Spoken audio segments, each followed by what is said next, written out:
सभी का स्वागत है फिर एक बार स्टैटिस्टिक्स के एक और वीडियो में। पिछले दो वीडियोस में हमने मेजर्स ऑफ डिस्पर्जन के बारे में डिस्कस किया था अच्छे से। उसके बाद हमने रेंज के बारे में डिस्कस किया था, रेंज क्या होता है, कैसे निकाला जाता है और रेंज की कमियां क्या है, क्यों उसको ज़्यादा हम यूज़ नहीं करते, उसके बारे में हमने सीखा था। तो अभी आज हम डिस्कस करेंगे क्वार्टाइल डिविएशन के बारे में। क्वार्टाइल डिविएशन का इंट्रोडक्शन वीडियो में हमने थोड़ा सा जिक्र किया था। आज डेफिनेशन जो है, डेफिनेशन का मतलब यहाँ पे सिर्फ फॉर्मूला का ही इस्तेमाल करना हमें आना चाहिए। उसके बाद हम सम करके दिखाएंगे कि कैसे Q1 निकाला जाता है, Q1 Q3 जो है वो कैसे निकाला जाता है, क्या फॉर्मूला है उसको निकालने का, तो वो नेक्स्ट वीडियो में हम करेंगे। यहाँ पे सिर्फ क्वार्टाइल डेविएशन का एक छोटा सा इंट्रोडक्शन देंगे, फॉर्मूला से इंट्रोड्यूस कराएंगे सभी को। तो क्वार्टाइल डेविएशन अगर दिया हुआ है तो इसका डेफिनेशन क्या है, तो क्वार्टाइल डेविएशन, इसको एक दूसरे नाम से भी जाना जाता है, उसको बोलते हैं सेमी इंटर क्वार्टाइल रेंज। ठीक है, तो रेंज के साथ सेमी इंटर क्वार्टाइल रेंज को कंफ्यूज नहीं करना है। अगर सिर्फ रेंज दिया हुआ है तो क्या करना चाहिए, highest value minus lowest value कर दो। और अगर सेमी इंटर क्वार्टाइल रेंज निकालने के लिए बोला गया है तो इसका मतलब है कि हमें क्वार्टाइल डेविएशन निकालना पड़ेगा। ठीक है, सो क्वार्टाइल डेविएशन को कैसे डिनोट करते हैं, Q से हम डिनोट करते हैं क्वार्टाइल डेविएशन को। और Q को कैसे डिफाइन करते हैं, Q is equal to half of Q3 minus Q1, where Q1 and Q3, Q1 और Q3 क्या है, Q1 आपका है फर्स्ट क्वार्टाइल। ठीक है, Q सफिक्स में 1 है, इसका मतलब है फर्स्ट क्वार्टाइल, और Q3 का मतलब होता है second quartile, sorry third quartile. ठीक है, Q3 का मतलब सफिक्स में 3 है इसलिए ये थर्ड क्वार्टाइल है, ये Q1 सफिक्स में 1 है इसलिए ये फर्स्ट क्वार्टाइल है। तो फर्स्ट क्वार्टाइल सेकंड क्वार्टाइल का मतलब होता है कि अगर हम एक डिस्ट्रीब्यूशन को 4 इक्वल पार्ट्स में भाग कर दे तो वो जो पहला भाग होगा, पहला जो डिमार्केशन आएगा, ये मान लीजिए हमारा डिस्ट्रीब्यूशन है। ठीक है, ये आपका Q1 है, ये आपका Q2 है, ये आपका Q3 है। ये डिस्ट्रीब्यूशन का फर्स्ट पार्ट, ये सेकेंड पार्ट, ये थर्ड पार्ट, ये फोर्थ पार्ट।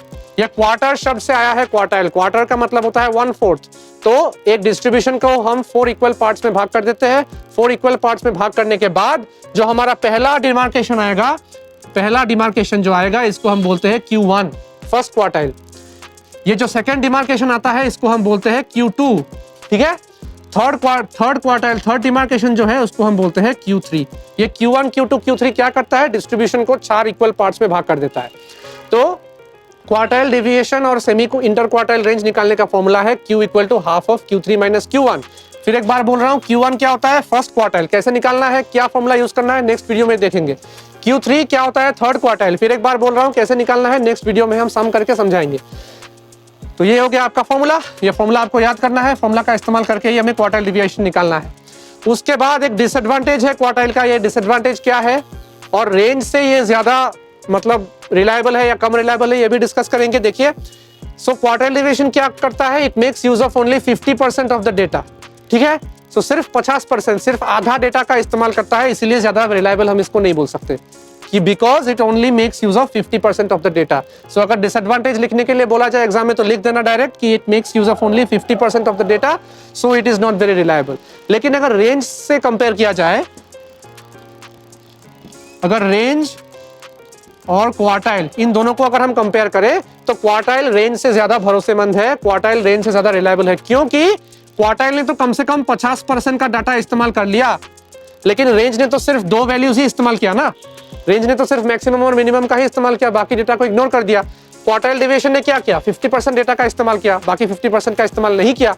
लेकिन रेंज से तो ज्यादा डेटा इस्तेमाल कर रहा है ना, तो इसलिए रेंज से ये ज्यादा रिलायबल है। लेकिन एज अ होल देखा जाए तो इतना भी ज्यादा रिलायबल नहीं है, क्योंकि बाकी के 50% डेटा का इस्तेमाल ये नहीं करता, तो इसीलिए क्वार्टाइल डेविएशन भी उतना रिलायबल नहीं है। फिर भी हम इसका एक सम करके दिखाएंगे आपको। उसके बाद नेक्स्ट वीडियो में हम क्या करेंगे, स्टैंडर्ड डेविएशन और मीन डेविएशन, जो कि सबसे इंपॉर्टेंट टॉपिक्स है मेजर्स ऑफ डिस्पर्जन का, उसके बारे में हम डिटेल में चर्चा करेंगे, डिटेल में डिस्कस करेंगे, सम्स भी करेंगे 2-3। सो आपके एग्जाम में ज्यादा से ज्यादा सवाल बनते हैं मीन डेविएशन और स्टैंडर्ड डेविएशन से, तो वो कैसे करते हैं, शॉर्टकट क्या है, टेबल कैसे बनाते हैं, नेक्स्ट वीडियोस में हम डिस्कस करेंगे। तो आज के लिए इतना ही, हमने सिर्फ क्वार्टाइल डेविएशन का एक छोटा सा आपको इंट्रोडक्शन दिया। अगर आपको समझ में आया हो तो वीडियो लाइक करना, चैनल को सब्सक्राइब करना, अपने दोस्तों के साथ शेयर करना, कोई डाउट हो तो कमेंट सेक्शन में हमें पूछना और हमें सपोर्ट करते रहना। Thank you.